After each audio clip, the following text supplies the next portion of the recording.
Hey guys, it's Juliet from Hypop, and in this video we're going to be teaching you how to shoot product editorial photography in the studio. Let's go!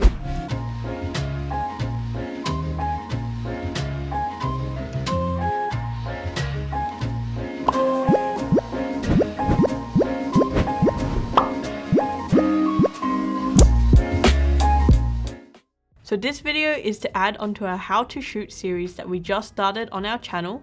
We hope you like these tutorials that we're doing and let us know what else you want us to go through, whether it be dance photography, sport photography, whatever we can do, we'll try. Just leave that down in the comments. Thanks for watching. If you like this video, make sure you subscribe to us, hit that notification bell and leave a comment down below. Follow us on Instagram and Facebook at Hypop and check out our website, hypop.com.au. Let's get into the video.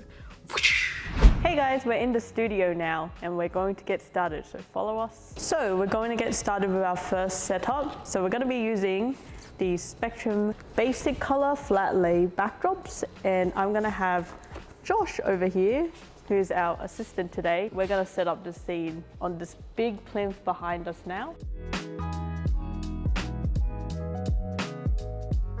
Josh and I have just set this up here. You can basically do this on any table. You don't have to do it on a plinth like we have, just using blue tack or tape. But we're going to add in the props now so you can actually see like where we're going with the direction of the shot.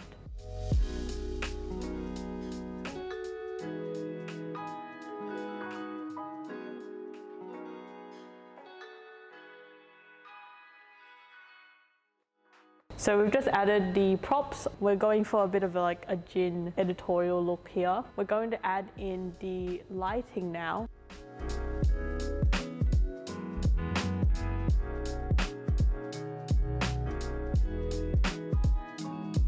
With this particular setup, we want to have a bit of like light refraction and shadows. The best way to kind of just see where your light needs to be in terms of its positioning is just to hand hold the light you're using and just kind of go over the scene. You can see in real time using a continuous light. It's a little bit more finicky with flash if you're using strobe because you'll have to obviously test shot, but that's why I really like using continuous with this kind of stuff because it just makes it a lot easier for setup.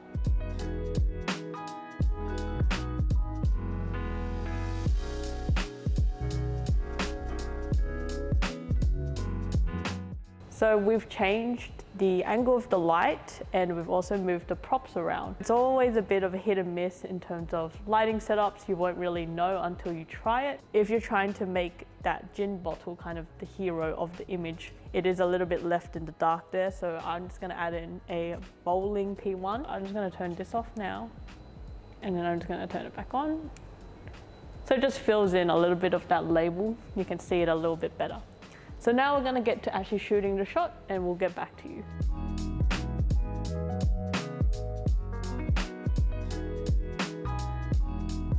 We're shooting the pictures like this now. I'll just show you on screen what the picture looks like before we flip it and before we edit it. After post-production, we're going to flip the image so it creates this illusion of these upside down bottles kind of like flipped the right way and it will look really cool. So we're gonna pack down this set and we're gonna show you the result pictures on screen now. Yeah. So in this shot, we actually added some complementary background colors for visual interest. We decided to go with harsher lighting because we had a lot of glass elements. We wanted to add a bit more like punch to it.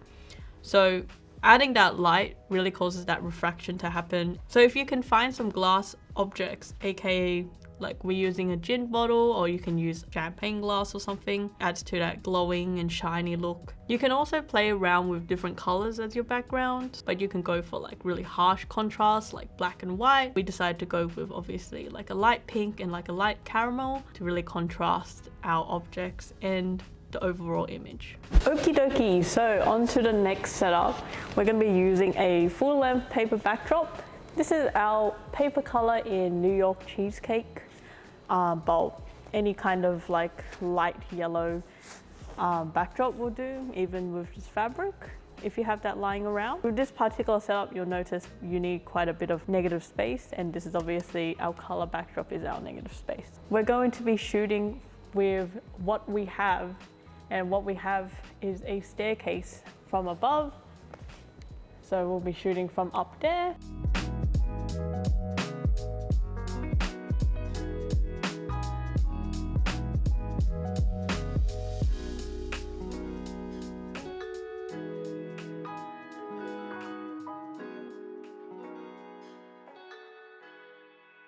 All right, so we have our props ready to go on the backdrop. So of course we'll work on lighting now.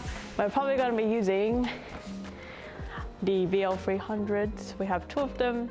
We both have 90 parabolic softboxes on both of them, and we're going to be pointing them downwards. We just want the light coming like from above and not like creating harsh shadows from the sides. Also just tilting this down as well.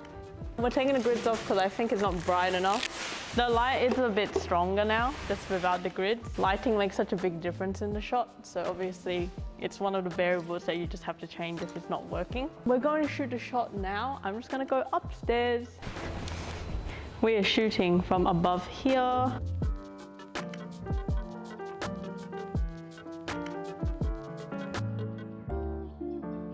So we're done with this set now. I'm gonna pop the result pictures on the screen so you can see what it all looks like. So in this set, we're using two Kanken bags to create kind of a bag editorial look.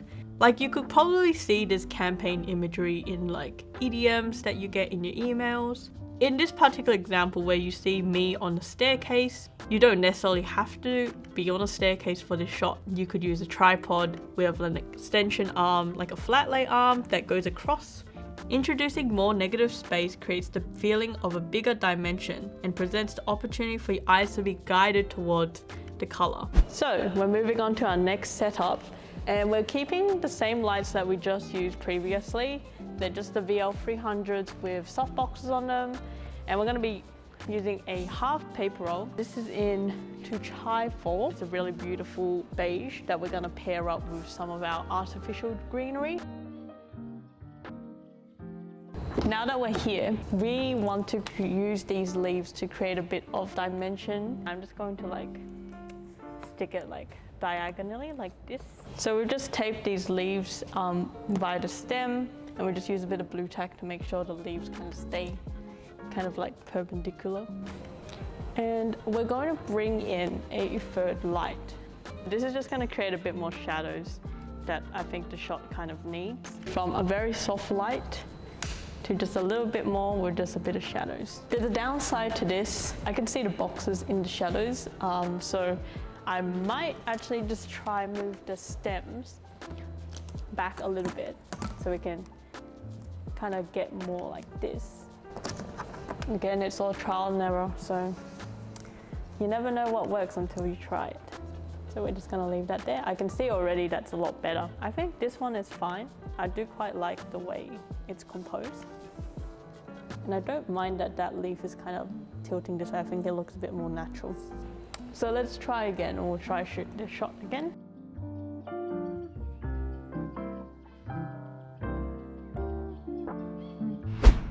So I really like the way these turned out. The added leaves add that extra dimensional feel.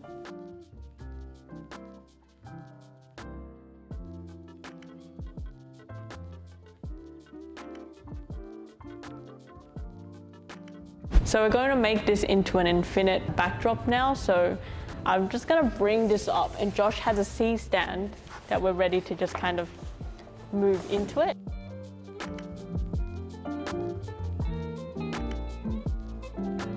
And there you go, just like that. We're just going to change the lighting a little bit. We still have the same lights that we've been using. I've just turned down the intensity on this one, and I will do the same with this one here.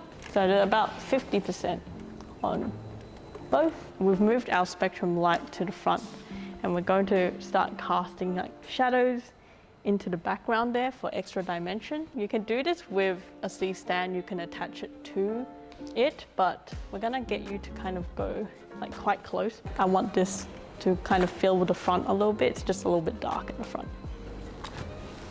So I'm just using an 85, probably why I have to sit back a little bit, but I really like using this lens. So pretty happy with the shots we got from this cool set that we've made. We're gonna pack it down now and we'll show you the result pictures on screen. To create this larger scene that we have here, we just simply put the backdrop paper onto a backdrop stand. This way it creates that infinite backdrop look that looks amazing for content like this.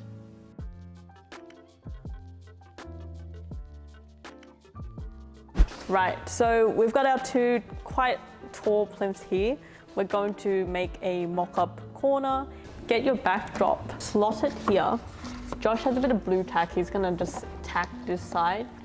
And now I'm just gonna move this plinth just so it kind of holds that back piece. And I'm going to add this second one.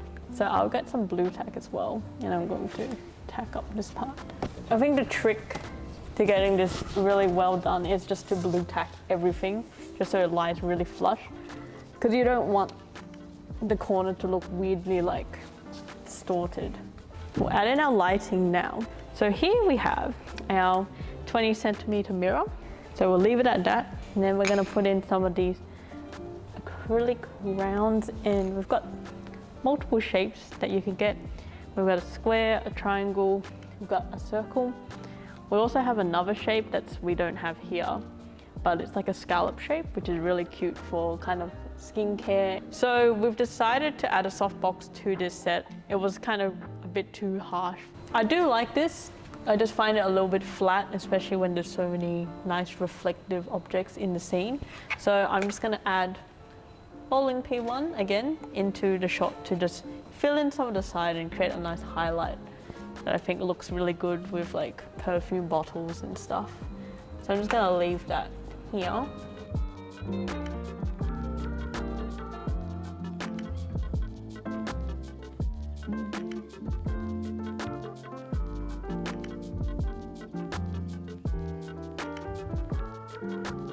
This is without the bowling P1 and this is with the bowling P1. It just makes it less flat, a bit more dimensional. It just looks like futuristic. Adding that extra pop of light on the side really makes these kind of products look really luxurious. It really goes with that theme. Cool, so our next setup is basically going to be using the same plinths in the same configuration. We're just gonna be changing it out with different colors, and so we just get a completely different vibe.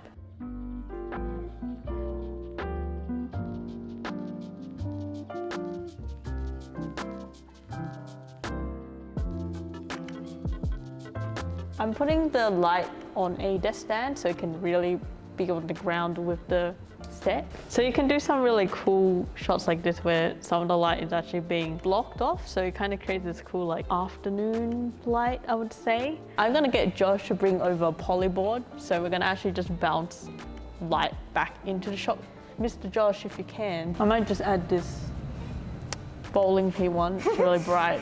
You know, add a little bit something to the shot. So you know we always love our color monochromes here at Hypop. So obviously we went with a green theme with this one. We also tucked the SL60 behind the backdrop a little bit so it creates that really cool shadow that you can see. I feel like it just adds a bit more like realness to the shot rather than it looking quite flat.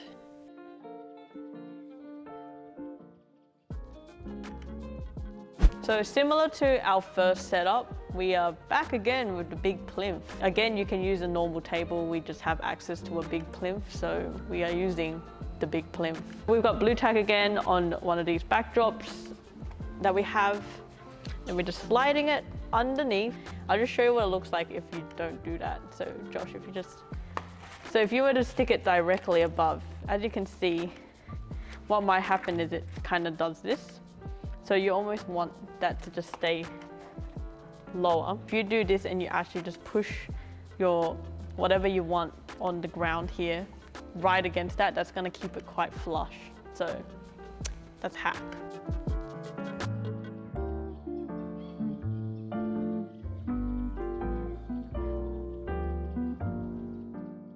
We've set up our coffee that we're about to put in our glass. We've got some coffee beans as props. When you're working with, you know, backdrops that are mimicking something real, sometimes they do feel a little bit like, you know, unrealistic.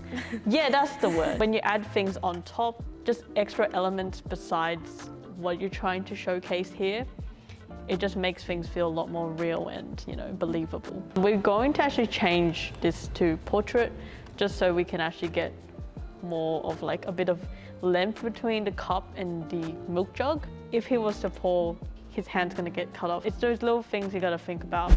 So we're really happy with this little motion gift that we've created here with the milk being poured into the coffee cup. Looks amazing for products that kind of require that little bit of action.